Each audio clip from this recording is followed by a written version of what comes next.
Hello बच्चों, let's read this question. The question says dz square orbital has. इस question में बोला गया है कि dz स्क्वायर ऑर्बिटल कैसा होता है, ये हमें यहाँ बताना है। ठीक है, तो यहाँ पे हमारा की कंसेप्ट क्या हो जाएगा? Here right the key concept of this question is, key concept of this question is shape of the orbital, shape of orbital. ठीक है, तो यहाँ पे हमें किसका देखना है? डी जेड स्क्वायर का देखना है, डी जेड स्क्वायर। ठीक है, तो जो डी का हमारा वो होता है स्ट्रक्चर, वो कैसा होता है? डम्बल शेप होता है, डम्बल शेप। ठीक है, अब यहाँ पे क्या बोला गया है? जेड स्क्वायर बोला गया है, तो दैट मीन्स हमें जेड एक्सिस पे जो हमारा डम्बल शेप बन रहा है उसका बताना है।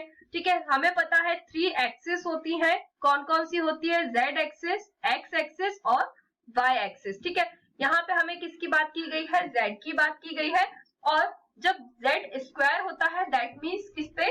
अलोंग दी एक्सिस होगा, अलोंग दी एक्सिस होता है, अलोंग दी एक्सिस। तो हमारा किस तरीके से स्ट्रक्चर बनेगा? जेड एक्सिस रहेगी और यहाँ पे हमारा डम्बल किस पे बनेगा? डम्बल शेप जेड एक्सिस पे बनेगा अलोंग दी एक्सिस। और यहाँ पे जेड एक्सिस में क्या होता है? जेड स्क्वायर है, तो यहाँ पे क्या बनेगी? हमारी रिंग बनेगी जेड एक्सिस पे। तो इस क्वेश्चन में हमसे क्या बोला गया है? डी जेड स्क्वायर ऑर्बिटल है। तो फर्स्ट ऑप्शन यहाँ क्या दिया हुआ है? A lobe along the Z axis and a ring along the X Y plane. ठीक है, तो एक्स वाई यहाँ पे एक्स वाई का कोई रोल नहीं है क्योंकि हमसे यहाँ जेड स्क्वायर बस की बात की गई है। तो हम देख सकते हैं तीनों ही ऑप्शन में हमें एक्स वाई वाई जेड बोला गया है। तो ये तीनों ही ऑप्शन क्या होंगे? हमारे इनकरेक्ट होंगे क्योंकि यहाँ एक्स वाई एक्सिस का कोई रोल नहीं है।